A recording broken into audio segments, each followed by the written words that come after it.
এক যে ছিল ছোট্ট রাজু আর তার সবথেকে শক্তিশালী বন্ধু ছোট্ট হাল্ক। ওদের খুব শখ ছিল একটা সুন্দর বাগান করার। একদিন রাজু কিছু ফলের বীজ নিয়ে এলো।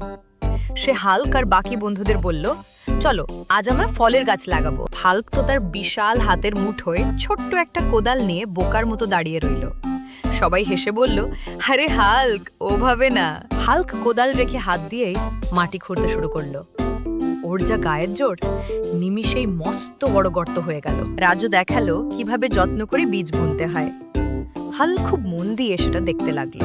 তারপর সবাই মিলে বীজগুলোর ওপর মাটি চাপা দিল, যেন বীজগুলো মাটির নিচে শান্তিতে ঘুমিয়ে থাকে। এবার পালা গাছে পানি দেওয়ার।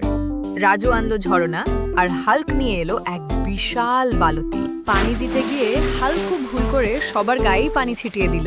শুরু হয়ে গেল হুড়োহুড়ি আর হাসাহাসি। কাদা মেখে হাল্ককে একদম চকলেট কেকের মতো লাগছিল, কিন্তু তাতে কি, ওরা খুব মজা করছিল। এরপর শুরু হলো অপেক্ষা। রোজ সকালে ওরা বাগানে এসে দেখে গাছ বের হলো কিনা। অবশেষে একদিন সকালে দেখা গেল জাদুর দৃশ্য। মাটির বুক চিরে ছোট ছোট সবুজ চারা উঁকি দিচ্ছে। খুশিতে হাল্ক এমন নাচ শুরু করলো যে তার ধূপধাপ আওয়াজে বাগানের পাখিরাও ভয় পেয়ে গেল। রাজু হাল্ককে শিখিয়ে দিল, গাছের পাতা ছিঁড়তে নেই, ওদের আদর করতে হয়। হয়তো হাল্কের জাদুকরি ছোঁয়ায় গাছগুলো দেখতে দেখতে তরতর করে বিশাল বড় হয়ে গেল।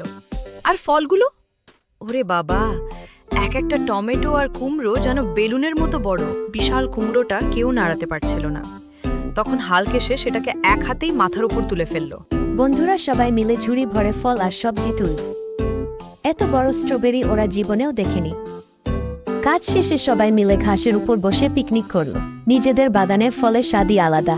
রাজু আর হাল্ক একে অপরের হাতে তালি দিল। ওরা বুঝল একসাথে কাজ করলে সবকিছুই সুন্দর হয়। সেই দিন থেকে রাজু, হাল্ক আর তাদের জাদুর বাগান বন্ধুদের কাছে এক দারুণ গল্পের জায়গা হয়ে রইল।